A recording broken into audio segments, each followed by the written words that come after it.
The gunshots tore through the evening air, shattering the peace of Willow Creek as Eleanor Summers ducked behind an overturned wagon, her heart pounding against her ribs like a war drum.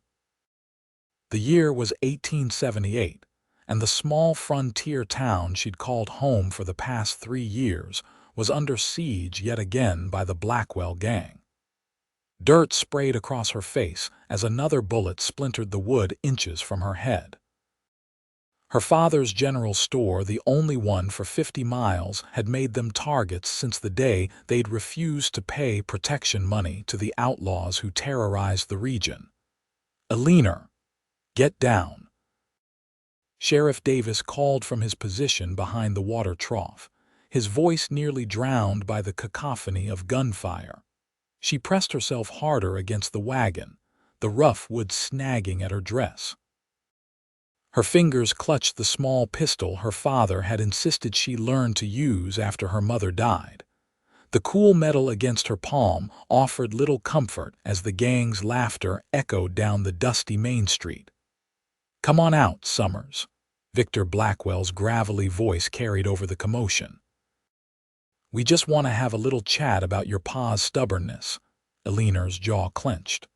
Her father was bedridden with pneumonia, fighting for every breath. These vultures knew it too, which was precisely why they'd chosen tonight to attack. The townsfolk were scattered, hiding in buildings or behind whatever cover they could find. Sheriff Davis and his 2 deputies were outgunned and outmanned. A shadow fell across her, and Eleanor whipped around, pistol raised, only to find herself staring into the steadiest pair of blue eyes she'd ever seen. The stranger crouched beside her, a Winchester rifle held comfortably in his weathered hands. His face was partially obscured by the brim of his dark Stetson, but she could see the sharp line of his jaw covered in several days' worth of stubble. "Madam," he said with a slight nod, his voice low and calm despite the chaos. "Seems you've got quite a situation here. Who are you?" Eleanor demanded, not lowering her gun. "Name's Kieran Fletcher." He peered around the edge of the wagon, assessing the situation with practiced ease. "Was just passing through when I heard the commotion." Another volley of shots rang out and Eleanor flinched. "Well, Mr. Fletcher, unless you plan on dying today, I suggest you keep riding." The corner of his mouth lifted slightly. "Dying wasn't on my schedule." He checked his rifle. "How many are there?" "Blackwell and at least 8 of his men," Eleanor answered, surprised at herself for trusting this stranger with information. There was something about his steady presence that calmed the panic threatening to overwhelm her. A bottle smashed nearby and raucous laughter followed. "Summers." Blackwell called again. "We're gonna burn this town to the ground if you don't come out, starting with that fancy store of yours." Eleanor's breath caught. Everything her family had built was in that store, and her father, too weak to move, was in the rooms above it. "They've been terrorizing this town for months," she whispered, more to herself than to the stranger. "My father refused to pay them off." Kieran nodded, his eyes narrowing as he surveyed the street. "Brave man." "Foolish man," Eleanor countered, though there was no heat in her words. "They'll never stop. Not until we're ruined or dead." Kieran Fletcher looked at her then, really looked at her, and something in his gaze made Eleanor's heart skip a beat despite the danger. "They'll never stop," she repeated, the despair in her voice palpable. The cowboy checked his ammunition and adjusted his hat. "Then they'll learn I don't either," he replied, his voice carrying a steel edge that sent a shiver down Eleanor's spine. Before she could respond, Kieran moved, so quickly and silently that it startled her. He positioned himself at the edge of the wagon. "Stay down," he instructed. "When I start shooting, get to that alley." He nodded toward a narrow passage between the saloon and the barber shop. "What are you going to do?" Eleanor asked, clutching her pistol tighter. "Even the odds," he replied simply.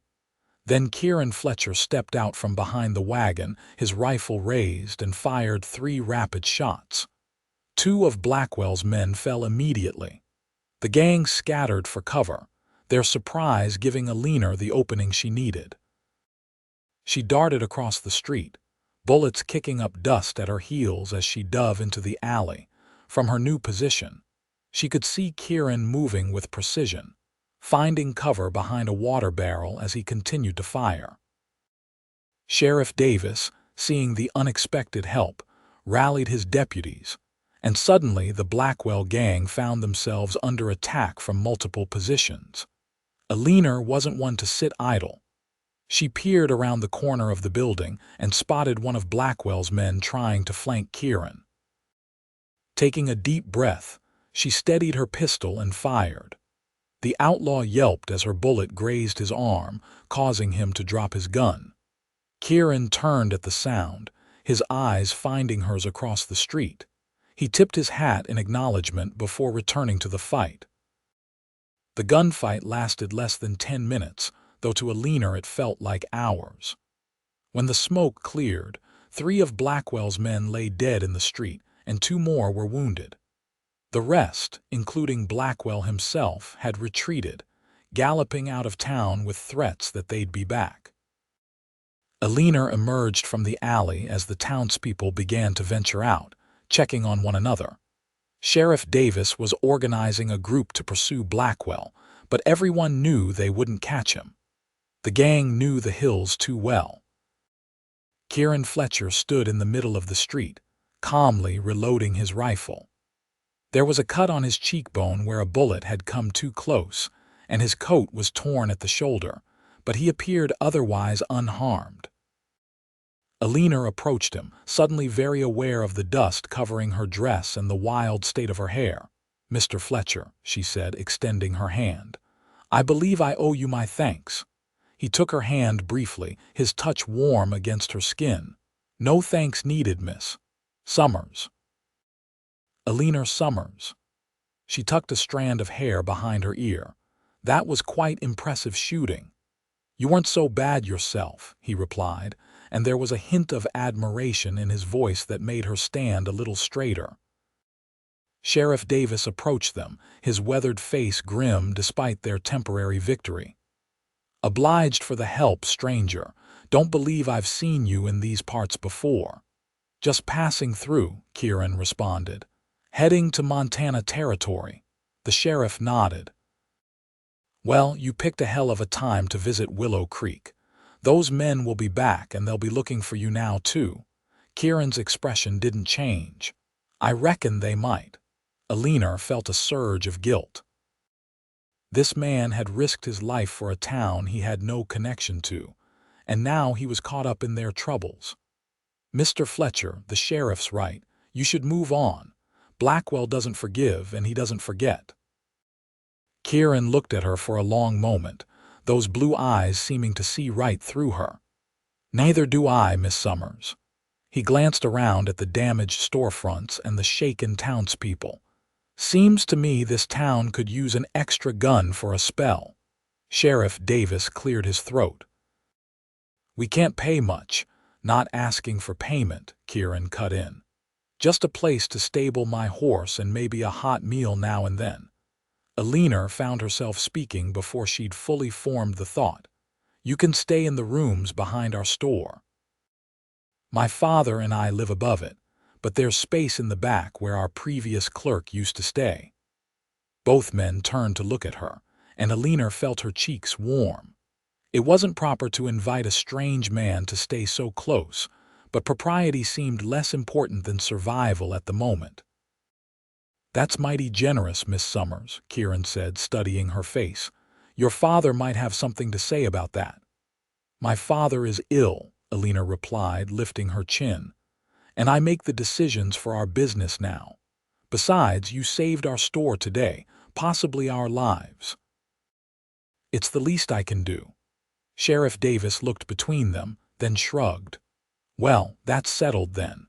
Fletcher, once you're situated, come by the office. I want to know everything you observed about Blackwell and his men." As the sheriff walked away, Eleanor found herself alone with Kieran Fletcher in the middle of the street. The setting sun cast long shadows across the buildings, and the smell of gunpowder still hung in the air.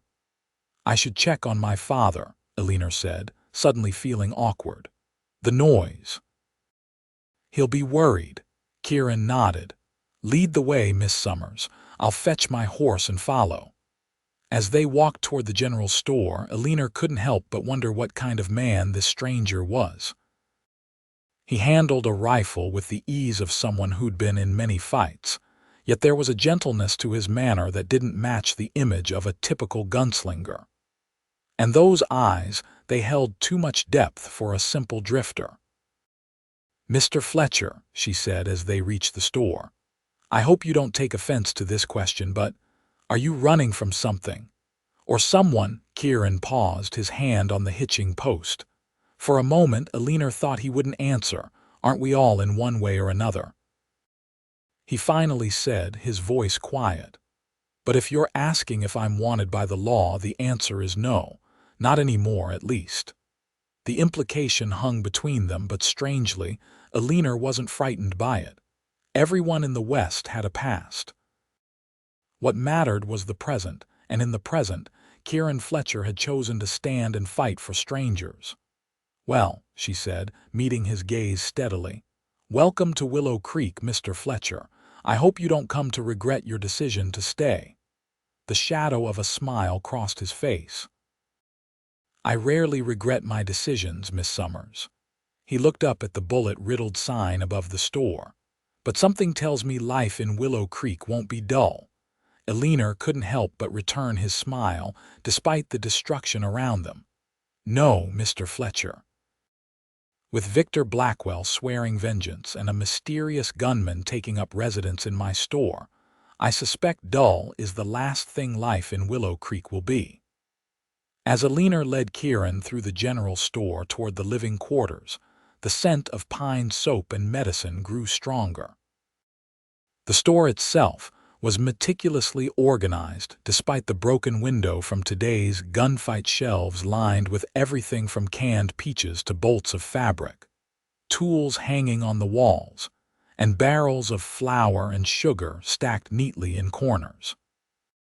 It spoke of Eleanor's careful management, a fact not lost on Kieran as his observant eyes took in the details. "My father's upstairs," Eleanor explained, her voice dropping. "Dr. Morrison comes by twice a day to check on him, but the pneumonia has a firm hold. He's quite weak." Kieran nodded, removing his hat respectfully as they climbed the narrow staircase. "I'll keep my voice down." The upstairs was divided into a small sitting room, a kitchen area, and 2 bedrooms. Eleanor knocked softly on one of the doors before entering. Kieran remained in the doorway, giving the family privacy while still being able to observe the room's occupant. Henry Summers was a shell of what must have once been an imposing man. Now his frame seemed lost in the bedding, his face gaunt and feverish. Still, his eyes were alert as they moved from his daughter to the stranger in the doorway. "Pa," Eleanor said, taking his hand, "this is Mr. Kieran Fletcher. He helped us during the attack. Mr. Fletcher, this is my father, Henry Summers." Kieran stepped forward, inclining his head. "Sir." Henry studied him with the intensity of a man who had spent a lifetime sizing up people across a store counter. "You the one who shot back at those bastards?" His voice was surprisingly strong despite his condition. "Yes, sir," Kieran replied simply. A ghost of a smile touched Henry's lips. "Good. About time someone did." His gaze shifted to his daughter. "Anyone hurt?" "No one from town," Eleanor assured him. "3 of Blackwell's men won't be troubling anyone again, though." Henry's eyes widened slightly, then returned to Kieran with newfound respect. "3, single-handed." "Your daughter accounted for 1, Kieran said, nodding toward Eleanor. "She's quite handy with a pistol." The surprise on Henry's face was quickly replaced by pride. "That's my girl." He squeezed Eleanor's hand before a coughing fit overtook him. Eleanor quickly poured water from a pitcher and helped him drink. When Henry had settled back against his pillows, exhausted from the coughing, he fixed his gaze on Kieran again. "Why'd you help? Ain't your fight?" Kieran considered the question. "Some fights choose a man, Mr. Summers. I don't much care for bullies, especially ones who target entire towns." Henry stared at him for a long moment, then nodded once, seemingly satisfied with the answer. "Eleanor said you'll be staying in the back rooms. If that's still agreeable to you," Kieran replied. "It is." Henry's eyes were beginning to droop. "But understand this, Fletcher. My daughter is all I've got left in this world. You cause her any grief, and pneumonia or not, I'll find the strength to make you regret it." Despite the man's weakened state, Kieran had no doubt he meant every word. "Understood, sir." Eleanor, flushing slightly at her father's protective declaration, rose from the bedside. "You need rest, Pa. I'll bring up some soup later." As they left the bedroom, Henry called out once more. "Fletcher." Kieran turned back. "Sir." "Thank you," Henry said simply, the words clearly not coming easily to the proud man. Kieran nodded in acknowledgement before following Eleanor back downstairs. "I apologize for my father's directness," Eleanor said as they reached the main floor. "He's protective." "No need to apologize," Kieran replied. "He's right to be cautious." He glanced around the store, noting the merchandise that had been knocked over during the gunfight and the glass scattered across the floor from the broken window. "Let me help you clean this up before I settle in." Eleanor looked like she wanted to protest, but then nodded gratefully. "Thank you. I'd normally have it done by now, but you were busy dodging bullets and saving the town," Kieran finished for her with the hint of a smile. "I'd say that excuses a bit of delayed sweeping."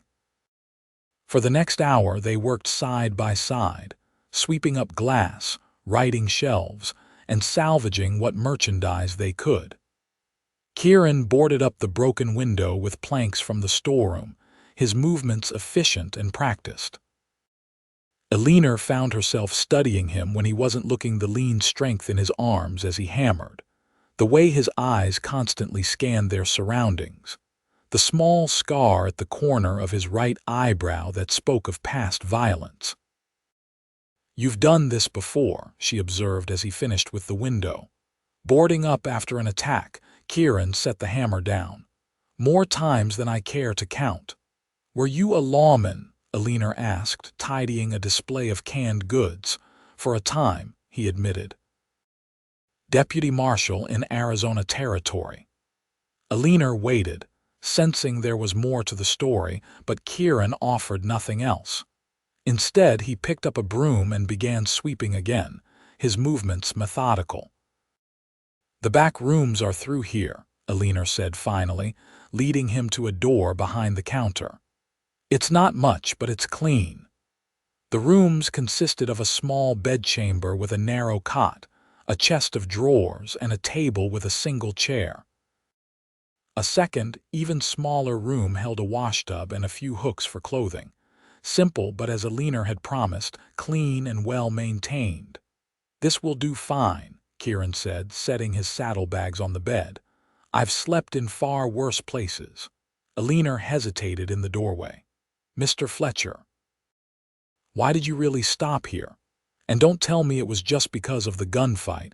You could have ridden past and not gotten involved." Kieran considered her for a moment, weighing how much to share. "I've been tracking a man," he finally said. "Word is he joined up with Blackwell's gang a few months back." "You're a bounty hunter?" Eleanor asked, unable to keep the wariness from her voice. "No," Kieran's response was firm. "This is personal." Eleanor studied his face. "Who is he, the man you're tracking?" "His name is James Harker. He was a marshal too once." Kieran's eyes had gone hard. "Now he's just a murderer." The bitterness in his voice made Eleanor step back slightly. "He killed someone close to you." It wasn't a question, but Kieran nodded anyway. "My brother shot him in the back over a woman they both fancied." His hands tightened on the saddlebag. Law never did anything about it, said there wasn't enough evidence, so I've been following him for 8 months.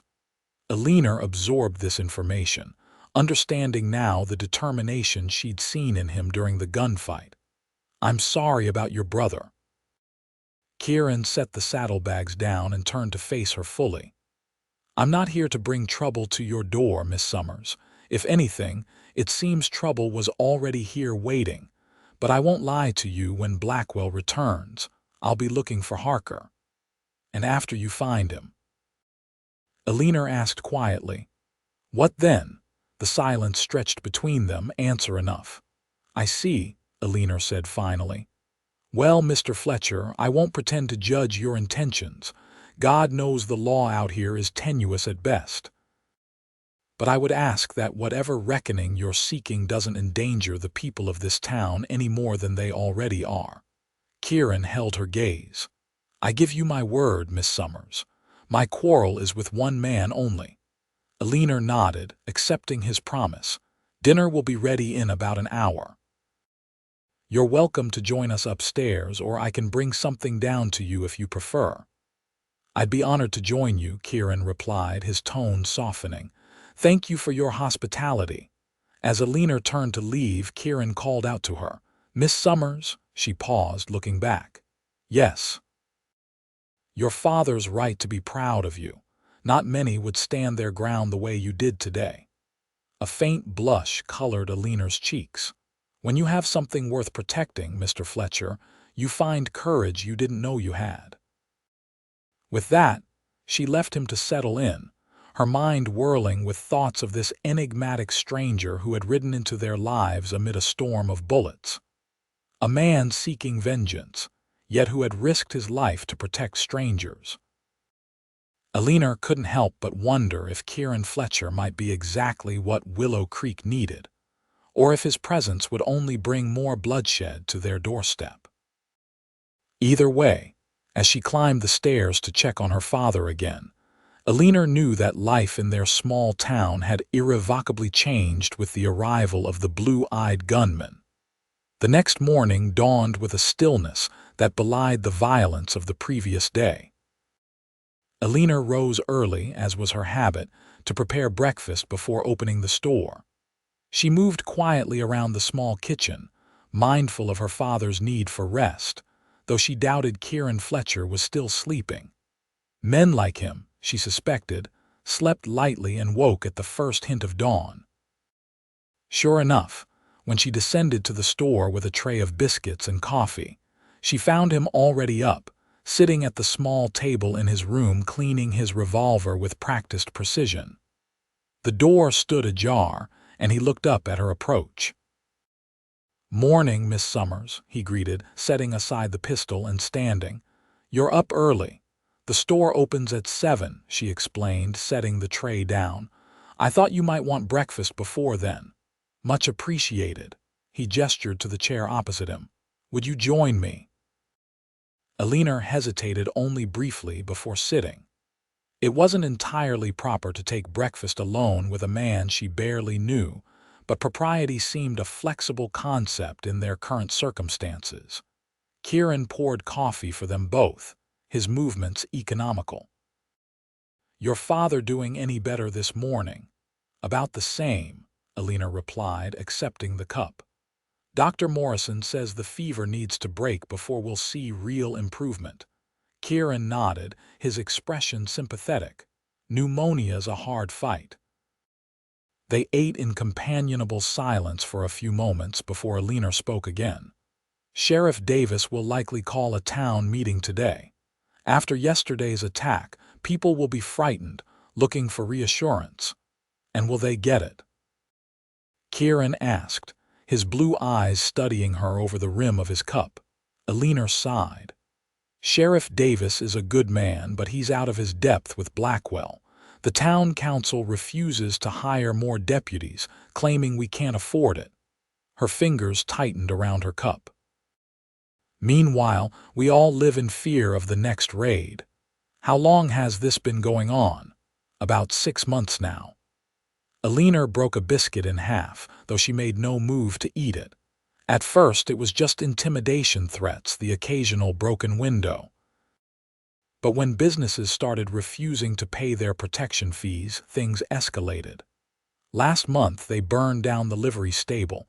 No one was hurt, thank God, but it was a clear message. Kieran's jaw tightened, and no one stood against them until now. A few tried, Eleanor said quietly. 2 men were killed. After that, most folks decided it was easier to pay. Her eyes met his defiantly. Not us, though. My father said once you start paying bribes, you never stop. Your father sounds like a man of principle. Stubborn is what most call it, Eleanor replied with a small smile. But yes, he believes in standing up for what's right, no matter the cost. That's a quality worth admiring, Kieran said, and there was a warmth in his voice that made Eleanor glance up sharply. For a moment, they simply looked at each other, an unspoken understanding passing between them. They were both fighters in their own ways. The spell was broken by the sound of the front door rattling. Eleanor stood quickly. That'll be Mrs. Whittaker for her weekly flower. I should open up. Kieran rose as well. I need to see the sheriff, get a better understanding of what we're up against. But I'll be back to help with the store. Eleanor paused, surprised. Mr. Fletcher, you don't need to. I'm staying in your rooms, eating your food, he interrupted gently. Least I can do is make myself useful. He grabbed his hat from the peg by the door. Besides, working the store will give me a chance to observe the town, get to know who's who. Eleanor couldn't argue with his logic, though she suspected his offer had as much to do with keeping an eye on her safety as with earning his keep. Very well. But you should know that running a general store isn't quite as exciting as gunfights in the street. The corner of Kieran's mouth lifted in that half-smile she was beginning to recognize. After yesterday, I think we could all use a bit less excitement, Miss Summers. With that, he tipped his hat and headed for the door, pausing only to help Eleanor remove the plank barricading the entrance. As he stepped onto the boardwalk, the morning sun caught his profile, highlighting the strong line of his jaw and the alertness in his posture. Eleanor found herself watching him longer than was necessary before turning her attention to Mrs. Whittaker, who was already peering curiously through the newly opened door. "Good morning, Mrs. Whittaker," Eleanor greeted, forcing her thoughts away from the enigmatic gunman. "Right on time as always." The older woman bustled in, her sharp eyes taking in the boarded window and the signs of yesterday's chaos that still lingered despite their cleanup efforts. "Gracious, Eleanor, I heard about the attack, but seeing it." She clucked her tongue disapprovingly. "And who was that man leaving just now?" "Not one of Blackwell's, I hope."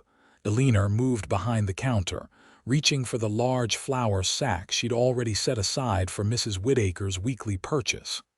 "No, madam, that's Mr. Fletcher. He helped defend the town yesterday." "Did he now, Mrs.?" Whittaker's eyebrows rose as she fished coins from her purse. "Single-handed, from what I hear. Lottie at the hotel says he shot down 3 men without batting an eye." News traveled fast in small towns, but Eleanor was surprised by how quickly Kieran's actions had become the stuff of gossip. "He's a good shot," she confirmed neutrally, "and brave to stand up when he had no stake in our troubles." Mrs. Whittaker leaned forward conspiratorially. "And quite handsome too, wouldn't you say? Not that I noticed, of course, being a respectable widow, but a young woman like yourself." "Mrs. Whittaker," Eleanor cut in, her cheeks warming despite herself. "Mr. Fletcher is simply staying in our back rooms temporarily while he passes through town. There's nothing more to it than that." "MMMHMM," the older woman hummed skeptically as she accepted her flour. "Well, temporary or not, it's about time a real man showed up in this town, the way Sheriff Davis and his deputies scattered yesterday." She shook her head in disgust. Pathetic. Eleanor felt compelled to defend the sheriff. They were outnumbered, Mrs. Whittaker, and they did fight back. After your Mr. Fletcher showed them how, Mrs. Whittaker retorted. She patted Eleanor's hand. Mark my words, dear. That man's arrival is providence. The good Lord knows we needed someone with backbone around here. As Mrs. Whittaker left with her purchase, Eleanor couldn't help but wonder if there was truth to the woman's words. Was Kieran Fletcher's appearance in Willow Creek mere coincidence, or something more? She wasn't usually one for signs and portents, but it did seem extraordinary that he would ride into town at precisely their moment of greatest need. The bell over the door jingled again as more customers began to arrive, and Eleanor pushed aside her musings to focus on business. Whatever Kieran Fletcher's purpose in their town, she had a store to run and a father to care for. Mysterious gunmen with vendettas would have to take a secondary place in her concerns. Yet as the morning progressed, and more townsfolk came through the store, many making thinly veiled inquiries about that stranger who stood up to Blackwell, Eleanor found her thoughts returning to Kieran more often than she cared to admit. There was something about him that commanded attention, and not just because of his actions in the gunfight. It was the quiet confidence he exuded, the sense that here was a man who knew exactly who he was and what he stood for. By midday, when Kieran returned to the store as promised, Eleanor had heard so many embellished versions of his heroics that she half expected him to have grown a foot taller in the retelling. You've become quite the legend already, she informed him as he stepped behind the counter to help with the noontime rush. Mrs. Peterson from the bakery says you faced down 10 men single-handed, and old Mr. Jenkins swears he saw you shoot a gun right out of Blackwell's hand. Kieran's expression was a mixture of amusement and discomfort. People tend to exaggerate.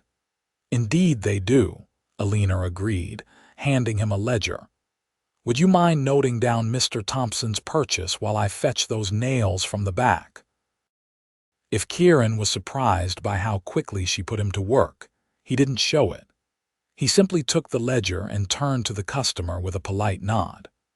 By the time Eleanor returned with the nails, Kieran was efficiently recording the purchase as if he'd been working in a general store all his life. You've done this before, Eleanor observed quietly when there was a lull in customers. My family ran a trading post in Missouri before we moved west, Kieran explained, reorganizing a display of tobacco tins that had become disordered. I worked there until I was 18. Eleanor found herself hungry for these small details about his past. And then the war came, he said simply. After that I drifted, tried my hand at ranching for a while, then law enforcement. There was more to the story. Eleanor could sense it in the careful way he measured his words, but she didn't press. Everyone had parts of their past they preferred to keep private. The bell jingled again, and they both looked up to see Sheriff Davis entering, his expression grim. Miss Summers, he greeted, tipping his hat. Fletcher. Sheriff, Kieran acknowledged. Something wrong. Town meeting's been called for 4 o'clock at the church, Davis announced. Wanted to make sure you both knew. He glanced at Eleanor. How's your pa doing today? Holding his own, Eleanor replied. Dr. Morrison says the fever needs to break soon. Davis nodded sympathetically. Give him my regards. He turned to Kieran. Mayor wants you at the meeting, Fletcher. Folks want to hear from the man who stood up to Blackwell. Kieran's expression remained neutral. I'm not much for public speaking, Sheriff. Don't need a speech, Davis assured him. Just tell them what you saw, what kind of men we're dealing with. People are scared and they've got reason to be. He lowered his voice. Blackwell sent a message this morning. Said next time he comes, he'll burn the whole town. Eleanor's hand tightened on the counter edge. He won't stop, will he? Not until he gets what he wants, Davis confirmed grimly. Or until someone stops him permanently. The look that passed between the sheriff and Kieran spoke volumes. Both men understood what stopping Blackwell would require, and neither flinched from the reality. "I'll be there," Kieran promised. 4 o'clock. After the sheriff left, a heavy silence fell between Eleanor and Kieran. Finally, Eleanor spoke, her voice soft but determined. "They'll never stop, not until they've taken everything." Kieran met her gaze steadily. "Then they'll learn I don't either." The same words he'd spoken during the gunfight, but now they carried a deeper resonance, a promise that went beyond the immediate crisis. Eleanor found herself believing him, this man she barely knew, with a certainty that should have been unsettling, but instead felt like the first solid ground she'd stood on in months. "We should close early," she decided. "For the town meeting." Kieran nodded, already moving to help her prepare. As they worked side by side, Eleanor couldn't help but notice how quickly they'd fallen into a rhythm together, anticipating each other's movements in the small space behind the counter. It was an ease she hadn't experienced with anyone since her mother died, and it both comforted and unsettled her. Whatever was coming, Eleanor realized they would face it together. The thought should have frightened her, given what they knew of Blackwell's vindictiveness. Instead, she felt a strange calm settling over her. With Kieran Fletcher at her side, perhaps Willow Creek stood a fighting chance after all. The church was packed by 4:45, the townsfolk crammed into pews and standing along the walls, their voices creating a nervous hum that filled the small building.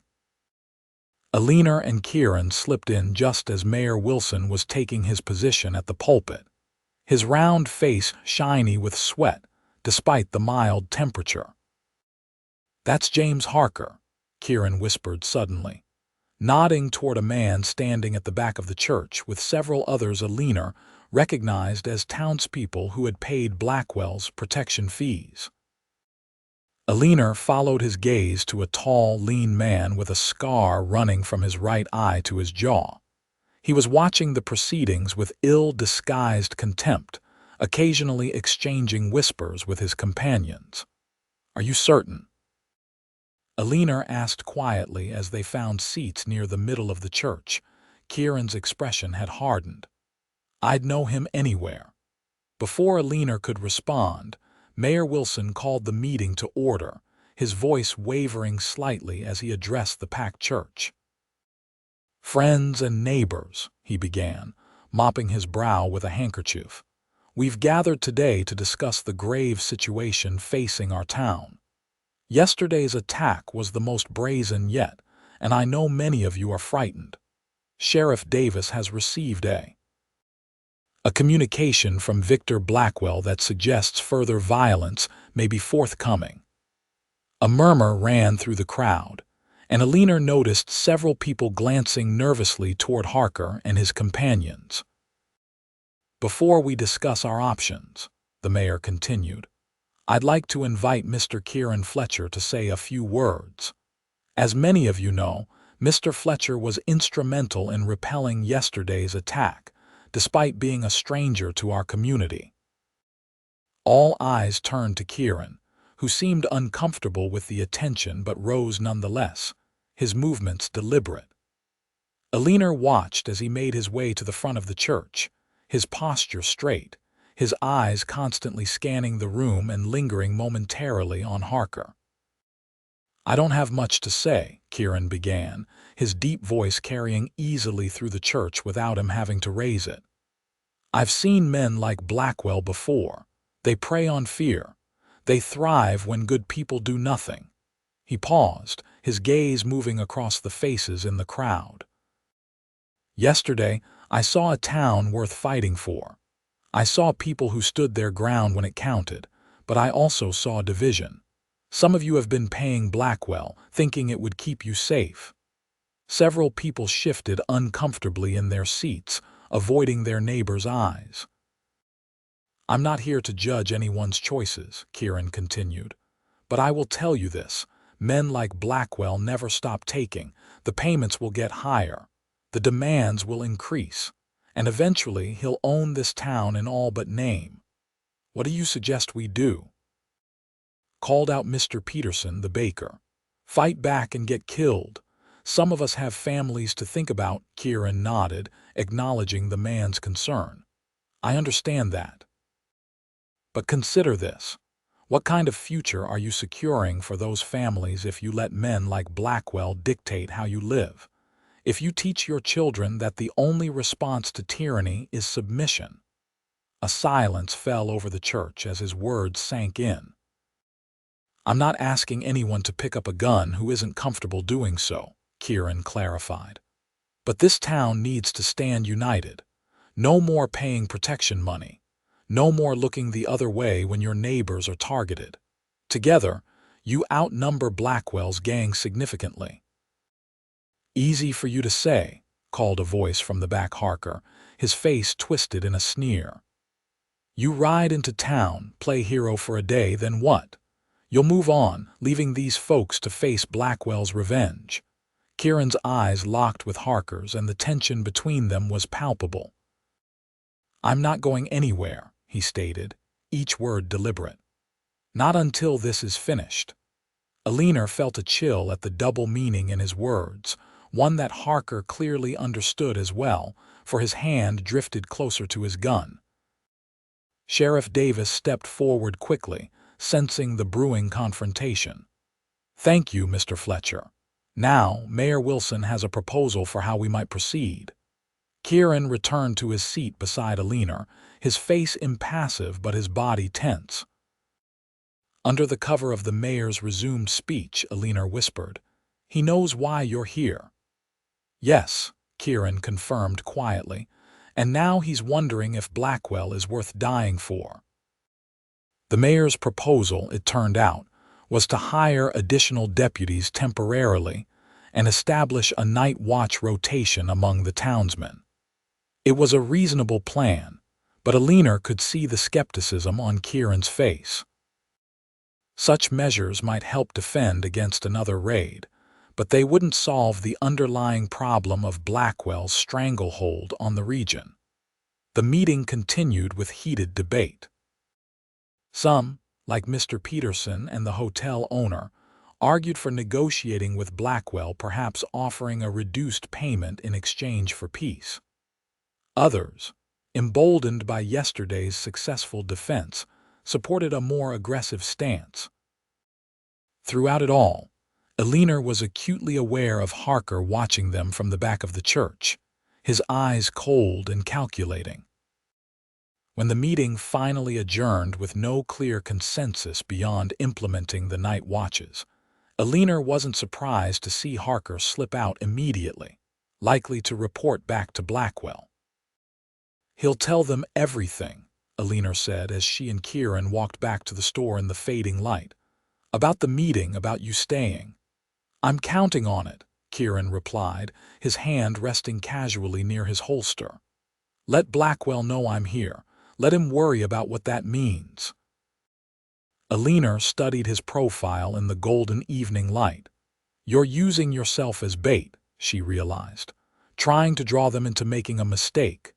Kieran glanced down at her, a hint of surprise in his eyes at her quick understanding.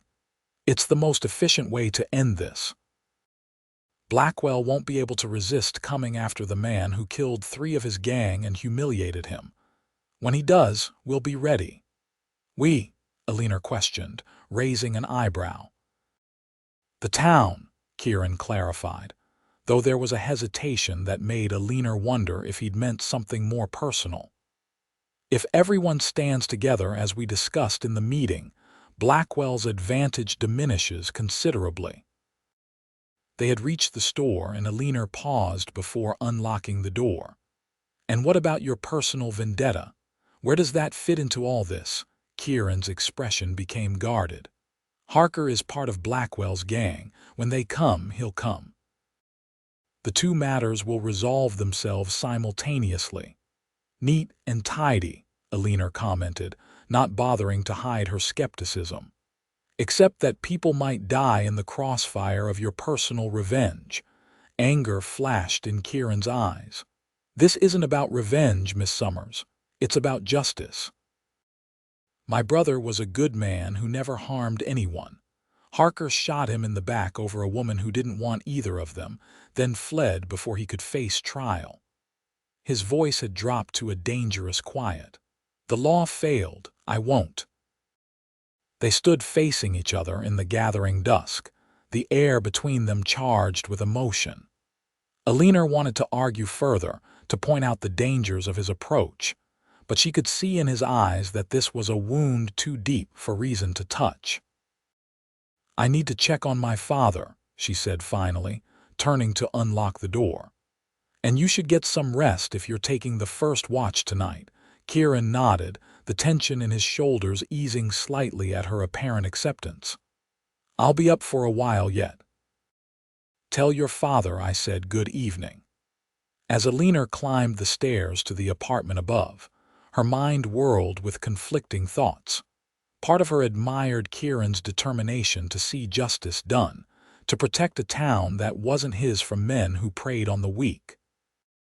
Another part feared what his presence might cost them all, not just in potential violence, but in the subtle ways he was already changing her perspective, making her question the cautious path she'd chosen since her mother's death.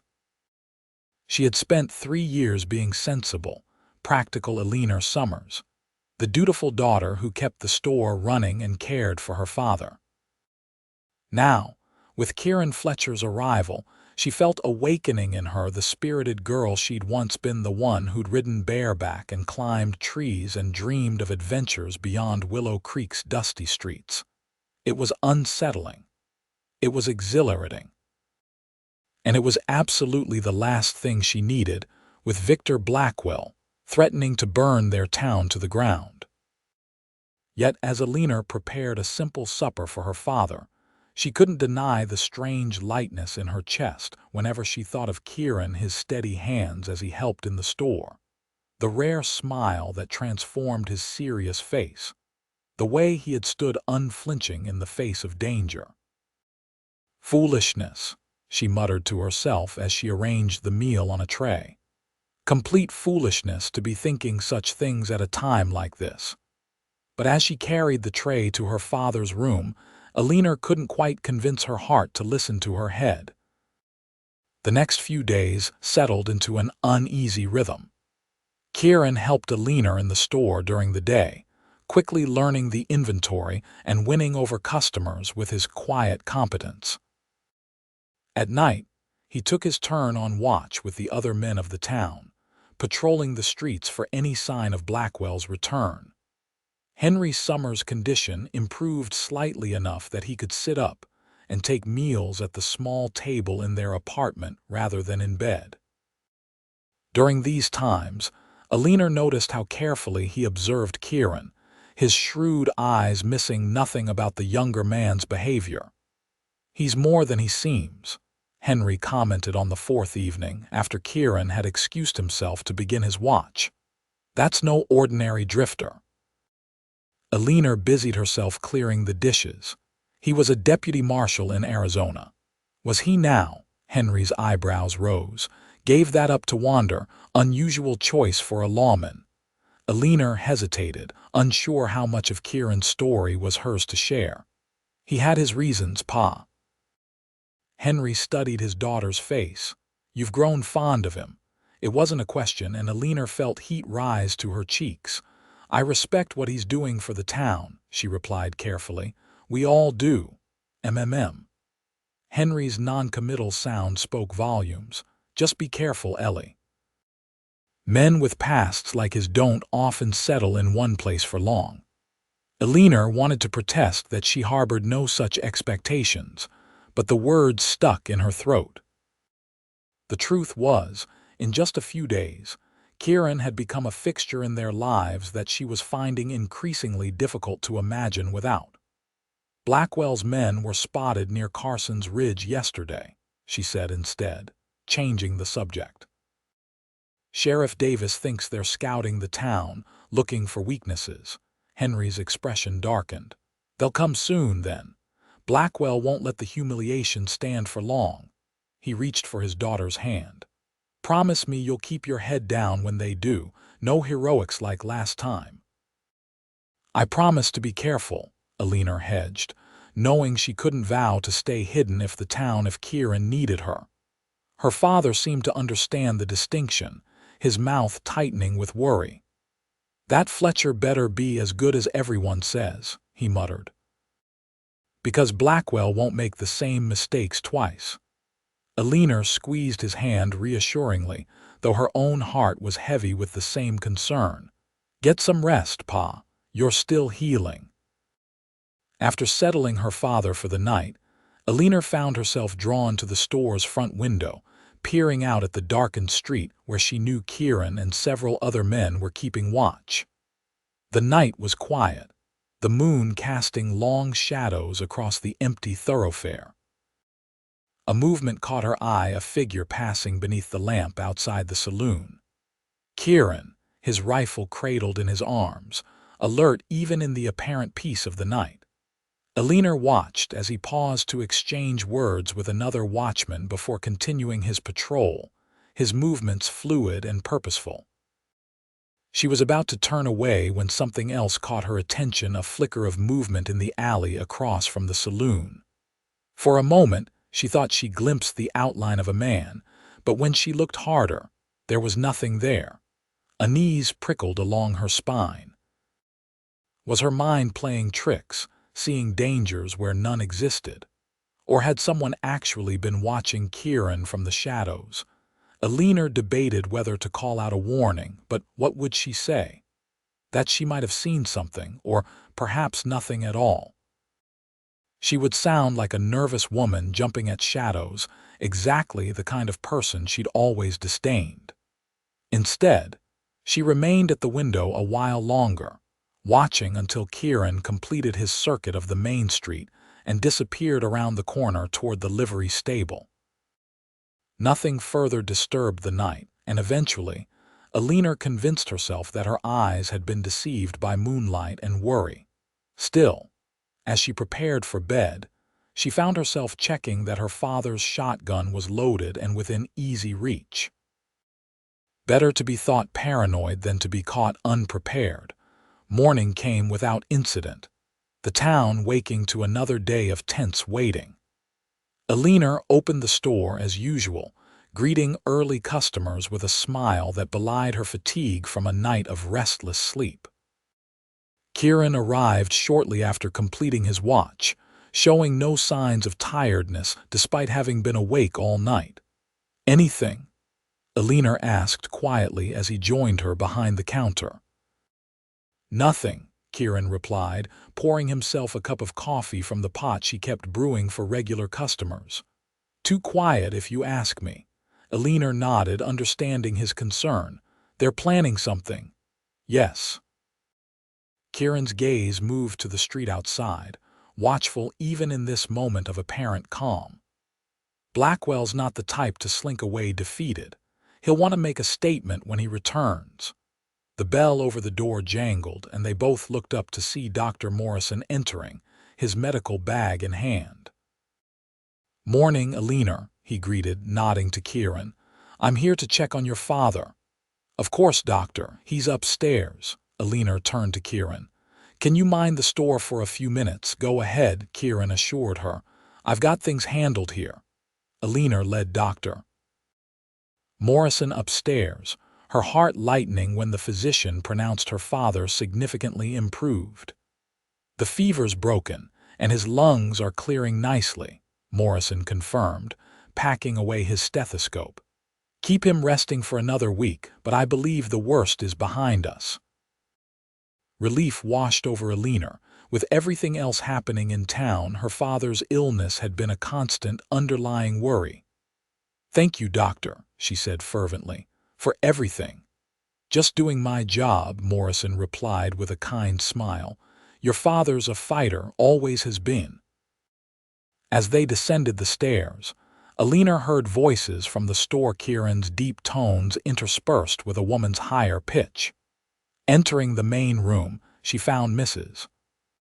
Whitaker engaged in animated conversation with Kieran, who was wrapping a package of sugar with the practiced efficiency he'd developed over the past few days. Absolutely scandalous, the way he carries on, Mrs. Whittaker was saying. And his poor wife not even a year in the ground. Kieran made appropriate noises of sympathy while catching Eleanor's eye with a look that clearly communicated his entrapment in town gossip. "Eleanor, dear," Mrs. Whittaker exclaimed, noticing her return. "I was just telling Mr. Fletcher about Judge Parker's inappropriate attentions to the new schoolteacher. The man is old enough to be her father. I'm sure Miss Collins can handle herself," Eleanor replied diplomatically, moving behind the counter to assist with the purchase. "She struck me as quite sensible when we met." "Sensible women can still be led astray by silver tongues," Mrs. Whittaker sniffed, "particularly when they're new to town and don't know all the history." Dr. Morrison cleared his throat. "Speaking of history, I should be going. Mrs. Johnson's expecting me to check on that arm of hers." He tipped his hat to the ladies. "Eleanor, remember what I said about your father. 1 week of rest at minimum." After the doctor left, Mrs. Whittaker leaned forward conspiratorially. "Good news about your father. He's improving." "Yes, thank goodness," Eleanor confirmed, calculating the woman's purchases in the ledger. "The fever's broken. Wonderful, and so fortunate to have Mr. Fletcher here to help with the store while you tend to him." Mrs. Whittaker's eyes twinkled knowingly between Eleanor and Kieran. "Such a blessing when Providence sends the right person at exactly the right moment. Wouldn't you agree?" Eleanor felt her cheeks warm at the woman's not-so-subtle insinuation. "Mr. Fletcher has been very helpful," she acknowledged, keeping her tone neutral. "That will be $1.37, Mrs. Whittaker." As the older woman counted out her coins, she continued, undeterred. "You know, my Herbert, God rest his soul, courted me for only 2 weeks before proposing. When it's right, it's right." She accepted her change with a meaningful smile. "Just something to consider, dear." After Mrs. Whittaker bustled out, Kieran turned to Eleanor with an amused expression. "Should I be shopping for a ring?" Eleanor laughed despite her embarrassment. "Don't mind Mrs. Whittaker. She's been trying to marry me off since my 21st birthday. According to her, I'm well on my way to spinsterhood. At the advanced age of—" Kieran let the question hang. 23, Eleanor admitted with a mock-serious sigh.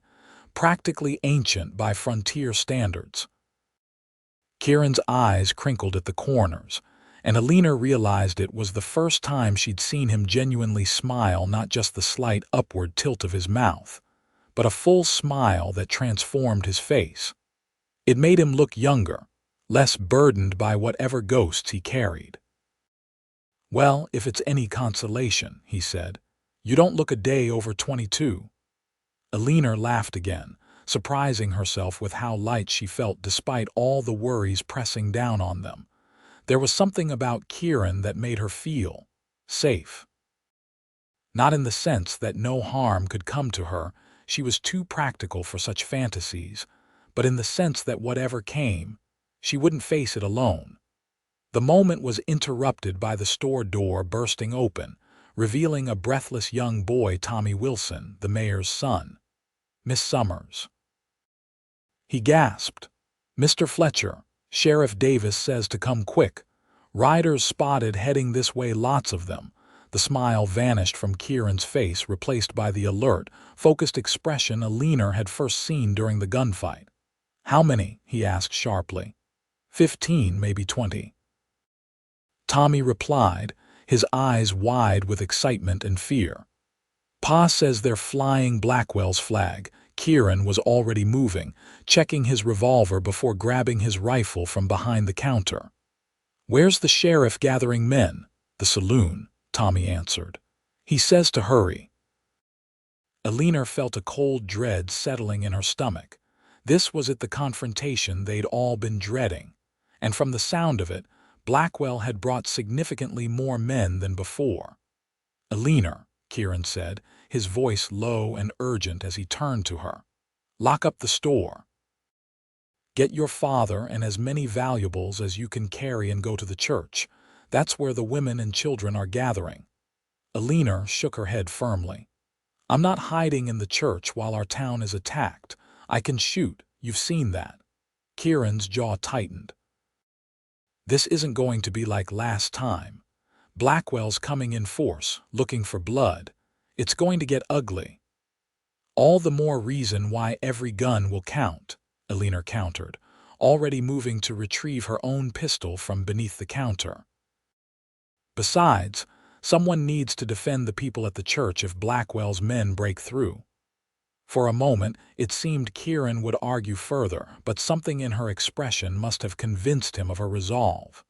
"Fine," he conceded, "but you stay at the church. Defensive position only." Eleanor nodded, relieved he wasn't going to fight her on this. "I need to check on my father first, make sure he's comfortable before." She couldn't quite finish the sentence. "Go," Kieran urged. "I'll head to the saloon, see what the sheriff has planned."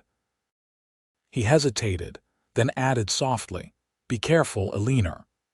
It was the first time he'd called her by her given name without the formal Miss Summers, and somehow that small intimacy in the face of approaching danger felt significant. "You too, Kieran," she replied. "Don't do anything foolish." A ghost of his earlier smile returned. "I make no promises." With that, he was gone, striding purposefully toward the saloon where the town's defenders were gathering.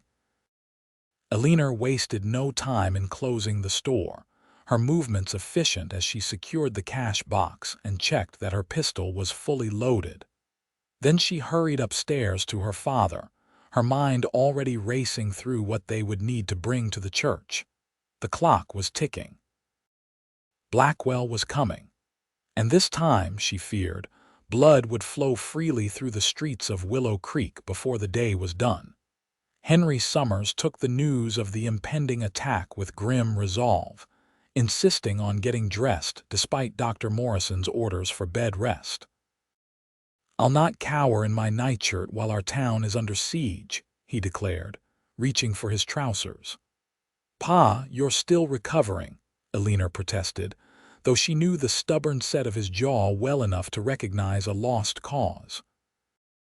"I can sit upright in the church as easily as I can here," Henry countered, struggling to pull on his boots. "And I can still shoot if it comes to that." Eleanor helped him dress, worry gnawing at her insides. Her father was improving but far from his full strength. The walk to the church alone might exhaust him, let alone the stress of an attack. "At least lean on me," she insisted as they made their way slowly down the stairs, Henry's breathing already labored from the exertion. Outside, the town was in controlled chaos. Women hurried toward the church with children in tow and bundles of possessions clutched to their chests.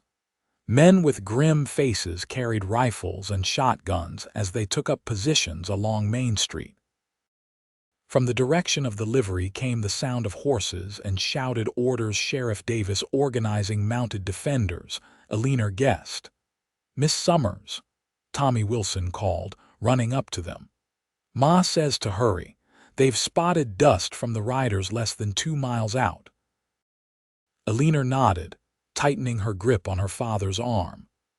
"We're going as fast as we can, Tommy. Run ahead and tell everyone we're coming." As they made their slow progress toward the church, Eleanor scanned the street for any sign of Kieran but saw only townspeople preparing for battle. The fear in the air was palpable, but beneath it ran a current of determination that hadn't been present during previous attacks. Perhaps Kieran's words at the town meeting had taken root after all.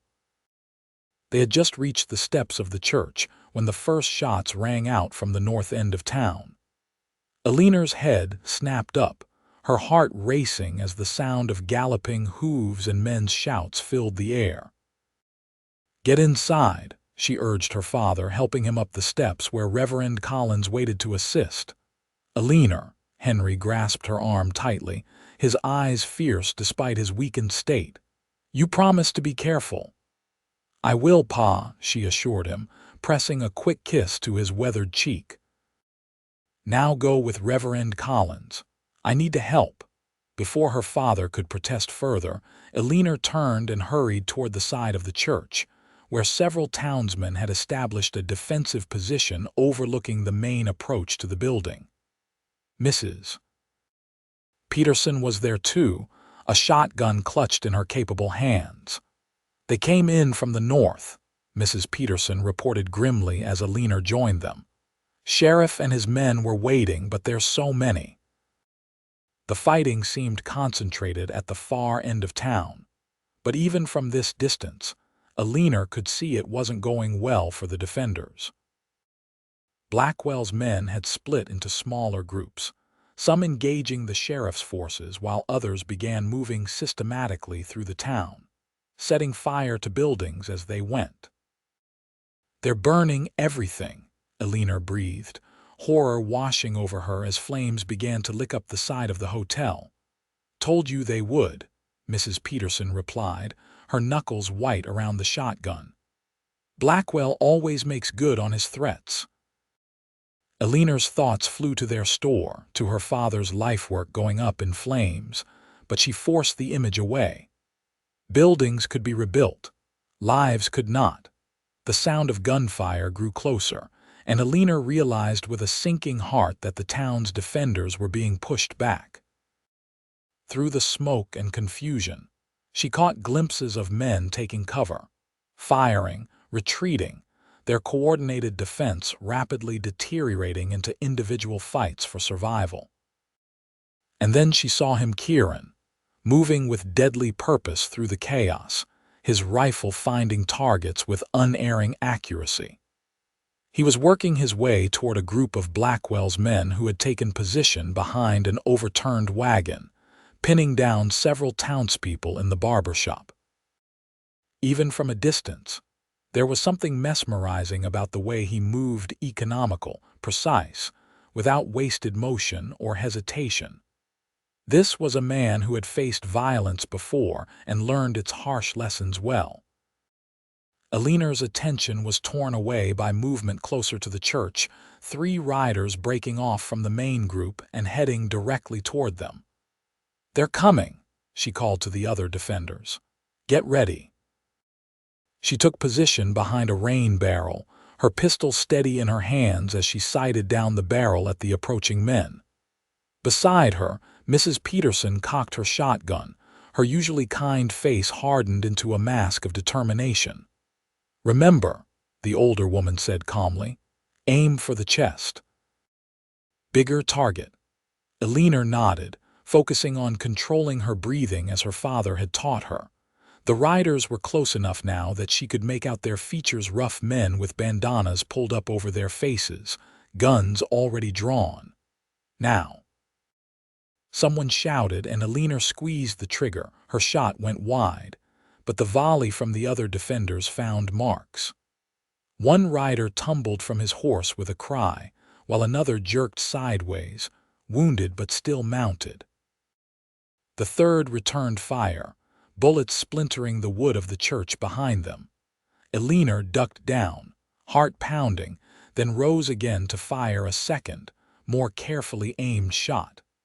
This time she was rewarded with the sight of the wounded rider falling from his horse, clutching his shoulder. The third man, seeing his companions down, wheeled his horse around and galloped back toward the main fighting. "Good shooting," Mrs. Peterson approved, lowering her shotgun momentarily. "But they'll be back with more men once they realize how lightly defended we are here." Eleanor knew she was right. The church held most of the town's women and children, along with the elderly and infirm, a tempting target for men like Blackwell who preyed on the vulnerable. "We need more defenders," she said, scanning the street for any sign of reinforcements. But the town's able-bodied men were all engaged in the main battle, fighting for their own lives and homes. A cry from inside the church made Eleanor turn. Through the open doors, she could see her father struggling to his feet, reaching for a rifle another man was offering him. "Pa, no." She called, torn between her position and the need to stop her father from overexerting himself. Mrs. Peterson made the decision for her. "Go," she said firmly. "I'll cover here. Get your father to sit down before he kills himself with stubbornness." Eleanor rushed into the church, threading her way through the frightened women and children to reach her father. "What are you doing?" she demanded, taking the rifle from his hands. "You can barely stand." "They're attacking the church, Eleanor," Henry replied, his breathing labored but his eyes clear. I won't sit idle while he was interrupted by a tremendous crash as the church doors burst open. Women screamed, children cried out in terror, and Eleanor whirled to find herself face to face with James Harker and two of Blackwell's men, guns drawn and expressions triumphant. "Well, well," Harker drawled, his scarred face twisted in a cruel smile as his eyes landed on Eleanor. "Look what we have here, the shopkeeper's pretty daughter." Eleanor raised her pistol, but Harker was faster, knocking it from her hand with a vicious swipe of his gun. "None of that now," he chided mockingly. "Wouldn't want anyone to get hurt unnecessarily. What do you want?" Eleanor demanded, positioning herself protectively in front of her father. Harker's smile widened. "Originally, just to terrify you good folk into paying what you owe Blackwell." His eyes hardened. "But now we're making examples of those who defied us. Starting with you and that interfering father of yours." Reverend Collins stepped forward bravely. "These are innocent women and children, Mr. Harker. Surely your quarrel isn't with them." "My quarrel," Harker replied coldly, "is with anyone foolish enough to stand against Victor Blackwell in these parts." He gestured with his gun toward Eleanor and Henry. "You two, outside, now." Eleanor felt her father's hand grip her shoulder tightly, his thin frame trembling with the effort to remain upright. "If you want to kill someone," Henry said, his voice surprisingly strong despite his weakness, "kill me. Let my daughter be." "Pa, no," Eleanor whispered fiercely. Harker laughed, the sound echoing unnaturally in the frightened hush of the church. "Touching, but Blackwell was specific. The Summers family pays the price first, then anyone else who helped them." His expression darkened. "Including that gunslinger who's been causing so much trouble." As if summoned by the words, a voice rang out from the entrance of the church. "Looking for me, Harker." Every head turned to see Kieran standing in the doorway, his revolver trained steadily on Harker's head. His clothes were dusty and blood spattered, whether his own or someone else's. Eleanor couldn't tell, but his hand was rock steady. "Fletcher," Harker snarled, recognition and hatred flashing in his eyes. "Should have known you'd show up eventually, still nursing that grudge over your brother." "Put down your guns," Kieran commanded, ignoring the taunt. "All of you, or I put a bullet between your eyes right now, Harker." The two men with Harker exchanged uncertain glances, clearly unnerved by the cold precision in Kieran's voice. Harker, however, merely smiled, a dangerous, calculating expression. "You won't shoot me in a church full of women and children," he said confidently. "Not the Honorable Kieran Fletcher.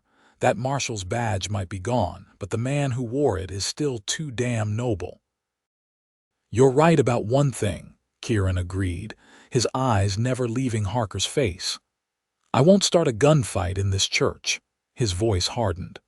"That's why you and I are going to step outside right now and finish what you started when you shot my brother in the back." Eleanor's breath caught. The tension between the two men was a living thing, crackling in the air between them. This was more than the conflict between Blackwell's gang and Willow Creek. This was personal, primal. "And why would I agree to that?"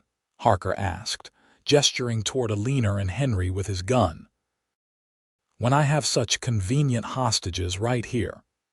"Because if you don't," Kieran replied evenly, "I'll shoot you where you stand, women and children or not. And deep down, you know I can do it before you get a shot off." Something in Kieran's tone, the absolute certainty, the willingness to follow through must have convinced Harker, for after a tense moment, he lowered his gun slightly. "All right, Fletcher, you want to die so badly, I'm happy to oblige." He turned to his companions. "Watch these people. Anyone tries to leave, shoot them." As Harker moved toward the door, Eleanor caught Kieran's eye. 1,000 words passed between them in that brief glance, her fear for him, his determination, a promise that seemed both impossible and absolute. "Be careful," she whispered, too softly for anyone but him to hear. The barest nod was his only acknowledgement before he backed out of the church, Harker following at a careful distance. The moment they disappeared from view, Eleanor moved swiftly to her father, helping him to a bench where he could sit without collapsing. "Stay here," she murmured urgently. "I need to see what's happening." "Eleanor, don't," Henry began, but she was already moving, slipping past the two gunmen who were more interested in watching the impending confrontation than in guarding the church's occupants. Outside, Kieran and Harker stood in the middle of the street, facing each other like figures from an ancient duel. The sounds of fighting continued from other parts of town, but here, a strange bubble of silence had formed, as if the world itself held its breath for what was to come. "I've been looking for you for a long time, Harker," Kieran said, his voice carrying clearly in the tense quiet. Harker spat on the ground. "Waste of time if you ask me. Your brother was a fool who didn't know when to back down, just like you." "My brother was an innocent man who never harmed anyone," Kieran replied, his control slipping for the first time as anger edged his words. "You shot him in the back because you were too much of a coward to face him head-on. Is that what this is about? You want me to face you head-on?" Harker's hand hovered near his holster. "Fine. Let's see if you're any faster than your brother was." Eleanor watched from the steps of the church, her heart in her throat. She had seen enough quick-draw confrontations to know they often ended with both men dead or dying in the dust. The thought of Kieran falling, of never seeing that rare smile again or hearing his steady voice, sent a pain through her chest, so acute it was physical. In that moment, with perfect clarity, Eleanor realized she had fallen in love with Kieran Fletcher. Not just gratitude for his protection or admiration for his courage, but love deep, unexpected, and terrifying in its intensity. And she might be about to watch him die. The two men stood perfectly still, measuring each other, hands poised near their weapons. The world narrowed to this single moment, this test of speed and nerve that would determine who lived and who died. Then, in a blur of motion too fast for Eleanor to follow, both men drew. Two shots rang out almost simultaneously, the sound cracking through the air like thunder. Harker staggered backward, a look of surprise crossing his face as a crimson stain blossomed on his chest. He looked down at it uncomprehendingly, then back at Kieran, who stood unmoving, his gun still raised. "You." Harker began, but the word ended in a gurgle as blood bubbled from his lips. He took another stumbling step, then collapsed face first in the dirt. Kieran lowered his gun slowly, and only then did Eleanor notice the dark patch spreading on his left side, just below his ribs. He had been hit too. "Kieran," she cried out, rushing down the church steps toward him. He turned at the sound of her voice, his face pale but composed. "Stay back," he warned.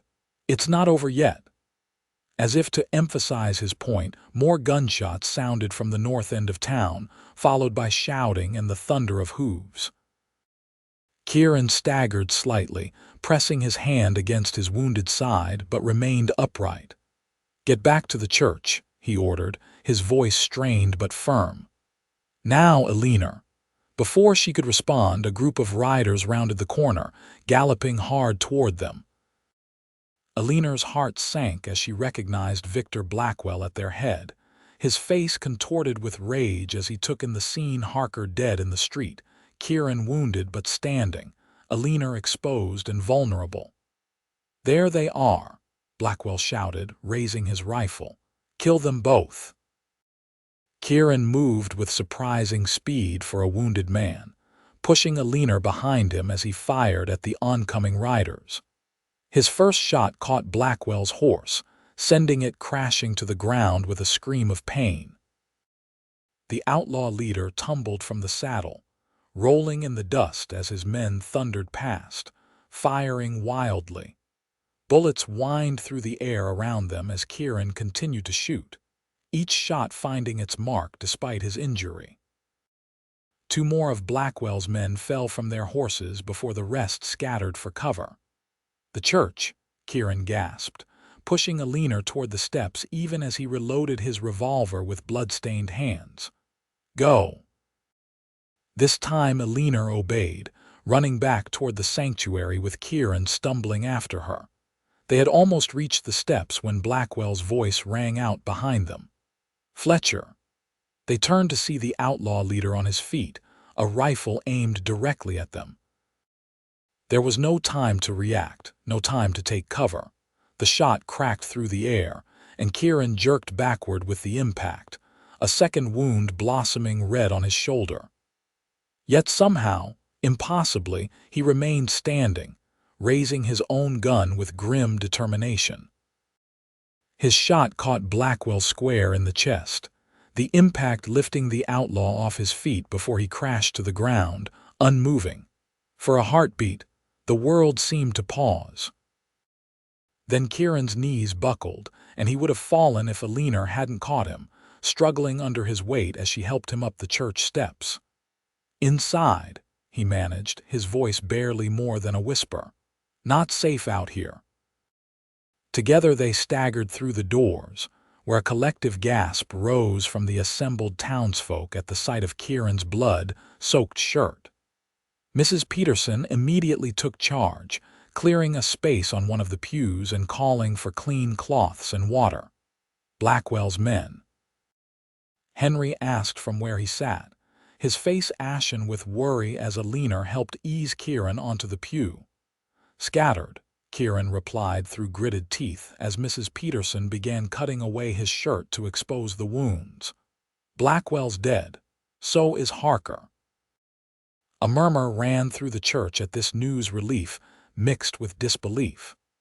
Eleanor hardly heard it, her focus entirely on Kieran's pale face and the alarming amount of blood seeping through the makeshift bandages Mrs. Peterson was applying.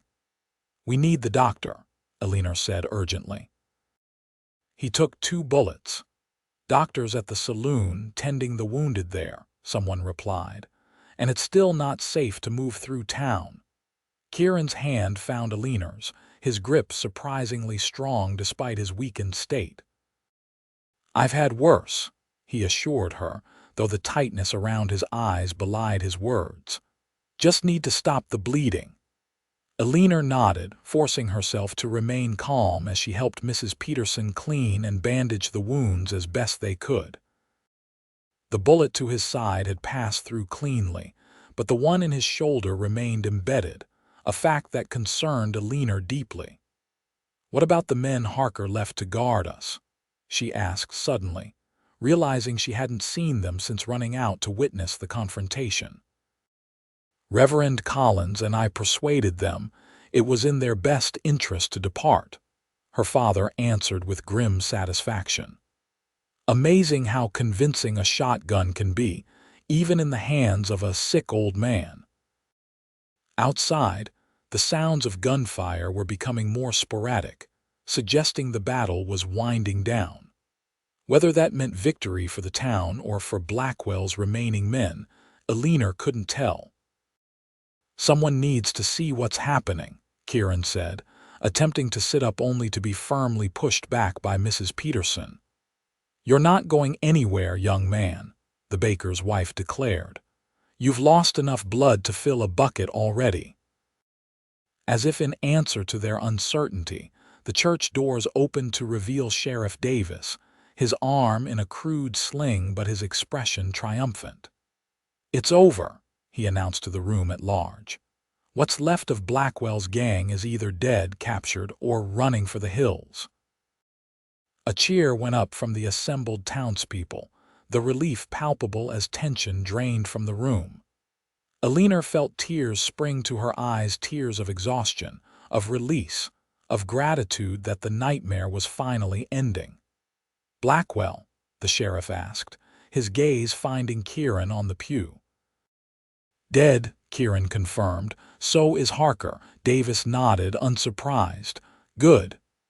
His eyes took in Kieran's bandaged wounds. "Looks like you paid a price for it, though." "Worth it," Kieran replied simply. The sheriff turned to address the crowd again. "It's safe to return to your homes, those that are still standing. Blackwell's men set fire to several buildings, but we managed to contain the worst of it." His expression grew somber. "We lost good people today. Tom Jenkins, young Billy Cooper, old man Hawkins. They fought bravely." A hush fell over the church as the cost of their victory sank in.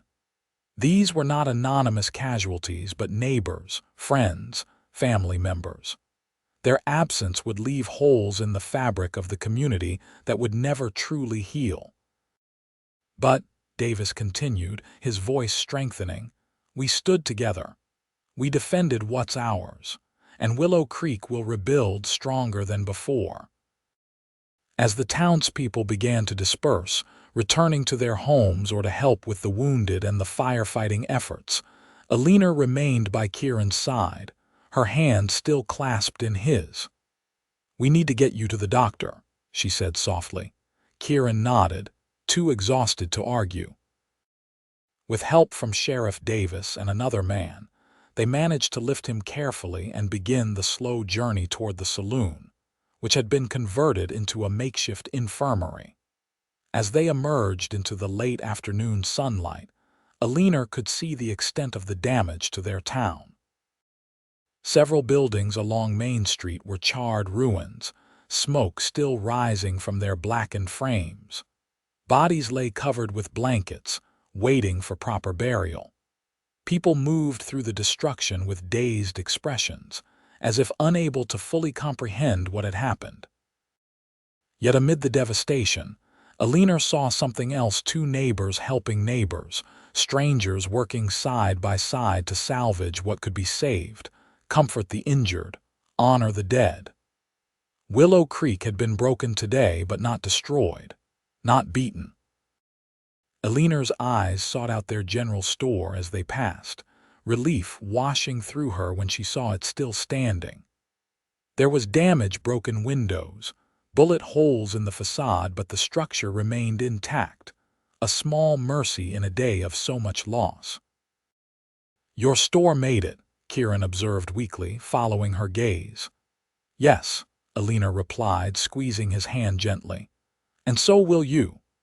His blue eyes met hers, pain evident in their depths, but also something else, a warmth, a connection that transcended their brief acquaintance. "I had something worth fighting for," he said softly, echoing her words from days earlier. Eleanor's heart swelled with emotions too complex to name. Fear for his wounds, gratitude for his sacrifice, and beneath it all, a deep, unshakable certainty that whatever came next, they would face it together.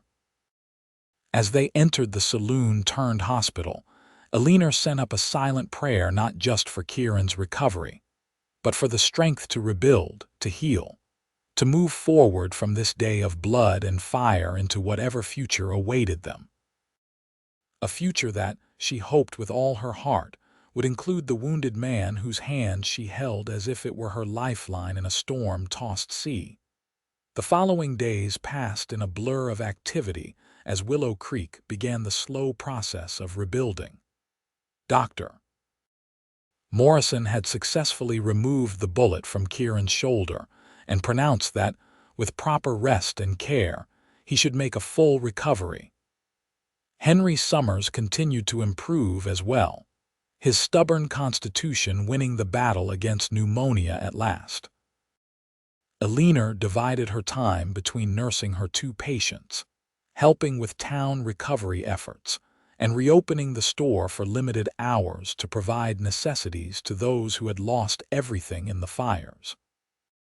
She was exhausted, working from dawn until well after dark, but there was a sense of purpose in the work that kept her going. It was on the 5th day after the attack, as she was changing Kieran's bandages in the back room of the store where he still resided, that he finally broached the subject they had both been avoiding.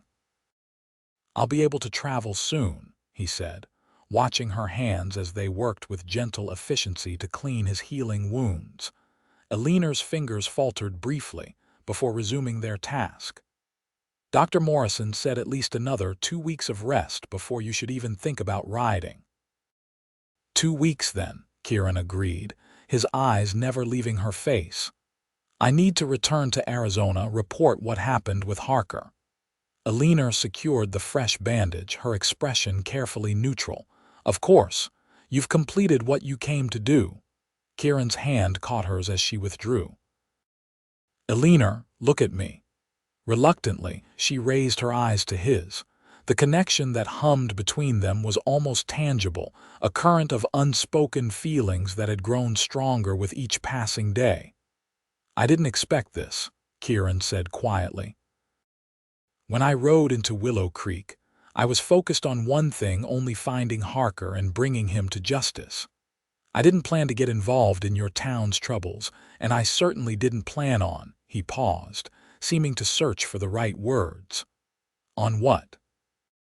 Eleanor prompted, her heart racing despite her efforts to remain composed.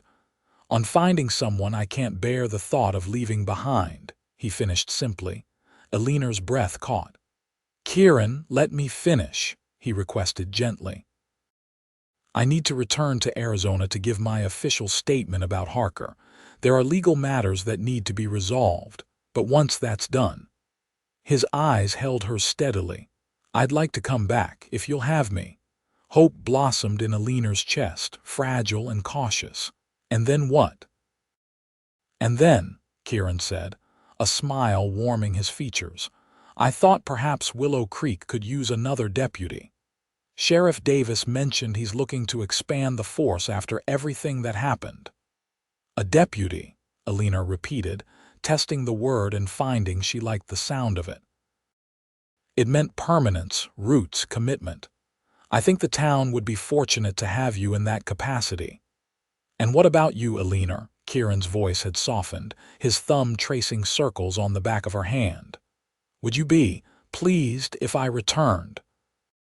Eleanor looked down at their joined hands, measuring her response. In the chaos of the past weeks, amid violence and fear and desperate moments, something precious had grown between them, something she hadn't been looking for, but now couldn't imagine living without. "I would be more than pleased," she admitted finally, raising her eyes to his. "I would be." She hesitated, then decided that after everything they'd faced together, honesty was the only path forward. "I would be overjoyed, Kieran. These past days, having you here, working alongside you, it's felt right in a way few things have since my mother died." The smile that spread across Kieran's face was like sunrise breaking over the plains, full, warm, transformative. "Then I have something to return for," he said simply. The moment hung between them, perfect in its simplicity and promise, until a knock at the door broke the spell. Eleanor reluctantly withdrew her hand from his and rose to answer it, finding Mrs. Whittaker on the other side with a basket of fresh bread. "For our heroes," the older woman announced, bustling into the room with a knowing smile as she noted their close proximity and flushed faces. "How's the patient today?" "Improving," Kieran replied, adjusting his position on the bed to appear more formal. "Thank you for the bread, Mrs. Whittaker." "It smells wonderful." "Least I could do after what you did for our town," she replied, setting the basket on the small table. Her sharp eyes didn't miss the intimate atmosphere she had interrupted, and her smile widened. I'll just leave this here and be on my way. Don't want to intrude." "You're not intruding," Eleanor assured her, though her tone lacked conviction. "How is the rebuilding of your husband's bakery coming along, Mrs.?" Whitaker launched into a detailed account of the reconstruction efforts, but Eleanor found her attention continually drawn back to Kieran, who was watching her with a softness in his eyes that made her heart skip. After Mrs. Whitaker finally departed, Eleanor turned back to find Kieran attempting to stand. "What are you doing?" she asked, immediately moving to his side to offer support. "You're supposed to be resting." "I've been resting for 5 days," he replied, grimacing slightly as his wounds protested the movement. "And there's something I need to do before I leave for Arizona." Eleanor slipped her arm around his waist, careful to avoid his injured side. "And what's so important that it can't wait until you're stronger?" Kieran's arm settled around her shoulders, ostensibly for support but with a gentleness that suggested more. "I need to speak with your father," he said, his tone suddenly serious. Eleanor looked up at him in surprise. "My father? What about?" A hint of that rare smile touched his lips. "That would be between him and me for now." At her questioning look, he added softly, "Some conversations a man needs to have in private, Eleanor." Understanding dawned, bringing with it a flutter of anticipation in her chest. "I see," she said, unable to keep a small smile from her own lips. "Well, he's usually more agreeable after lunch. Shall I tell him you'd like to speak with him this afternoon?" Kieran nodded, his eyes never leaving hers. "That would be perfect." They stood there for a moment longer, so close that Eleanor could feel the warmth of him, smell the clean soap scent of his freshly washed shirt, see the flecks of darker blue in his irises. It would be so easy to close the distance between them, to discover if his lips were as warm as they looked. The bell over the store's front door jingled, announcing another customer. Eleanor sighed, reluctantly stepping back from Kieran's embrace.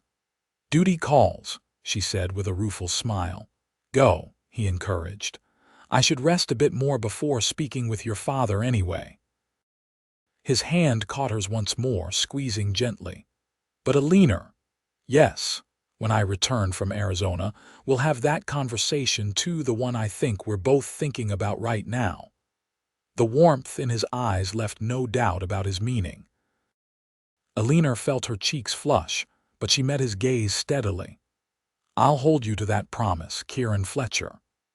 "I wouldn't have it any other way," he replied, and the certainty in his voice was all the assurance she needed that, whatever the future held, they would face it together. As Eleanor returned to the store, her step was lighter than it had been in days, despite the exhaustion of rebuilding and the lingering grief of the town's losses. For the first time since Blackwell's gang had darkened their door, she looked toward the horizon not with dread but with hope for Willow Creek's recovery, for her father's health, and for a future bright with possibilities she had never dared to imagine. And at the center of that hope stood a blue-eyed former lawman who had ridden into her life amid gunfire and chaos, bringing with him not just protection, but the promise of something she had never expected to find in the aftermath of violence. Love, steady and true as the North Star in the vast western sky. 2 weeks later, Kieran Fletcher rode out of Willow Creek at dawn, his wounds healed enough for travel, and his promise to return sealed with more than just words.